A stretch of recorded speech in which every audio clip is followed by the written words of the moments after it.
60 years ago today, a catastrophic tornado outbreak swept through multiple states, including Ohio, on Palm Sunday. It remains one of the deadliest tornado outbreaks in the United States. Northeast Ohio was not spared from the large amount of death and destruction.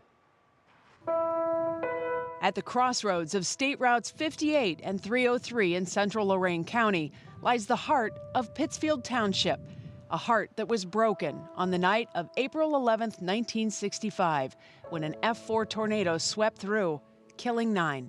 We drove through Pittsfield probably 20 to 30 minutes before the tornado came through there. It's something Tom Kelley looks back on. He was a Cub Scout at the time and didn't know a storm that would bring winds of over 200 miles per hour was just moments away. At 11:08 p.m., the tornado touched down just west of town. I'd never seen anything like that. Neither had John Bedford, 20 miles away in Strongsville, where the tornado headed next. We're close to the railroad tracks, so when we get a wind from the west, you can hear the trains pretty well. But this train was roaring down our front yard. Bedford, then a teen, remembers it well. And when the lightning would flash, you could see something out our front door across the field, which we really couldn't figure out what that was. This tornado was just one of the dozens that brought devastation to 6 states in the Palm Sunday tornado outbreak. Still the 4th deadliest day for tornadoes on record. 18 died from this one tornado from Pittsfield to Strongsville. It just looked like a bomb had gone off because there was so much debris everywhere. House parts, people's internal belongings were just scattered everywhere. What I do remember the most is the number of dead animals that were laying around in the area. Cows, horses, chickens. The tornado changed lives. Tom is now retired as the Lorain County Emergency Manager. John is the Senior Communications and Technology Coordinator for the city of Strongsville.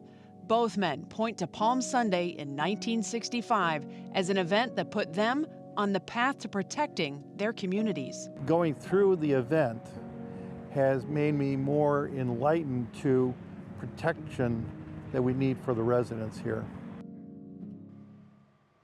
Both the Pittsfield and Strongsville Historical Societies are holding future events so that you can learn more about the Palm Sunday tornado that swept the area on the 60th anniversary. We have more information on our website, WKYC.com.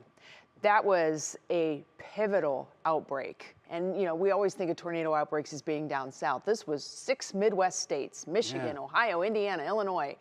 It was pivotal because one man took to the skies to do surveys to research tornado damage, and that was Dr. Ted Fujita. Wow. Of the Fujita scale. How about that? He flew over all of the areas and was able to see the tracks. He flew over the Pittsfield area. He flew over Strongsville. Matter of fact, they overflew it. They went beyond Strongsville to try and see where more damage was. But they really honed in on that path. I imagine the images that we saw in that piece then were from him. No? He would have the aerial images, and then his entire survey of all of the outbreak is still available online. It is still a really great resource meteorologists will often reference when it comes to trying to pick out damage and correlate that damage to wind speeds. You get a much better view from above. You do. And you can see him in those pictures. All right. Hopefully nothing like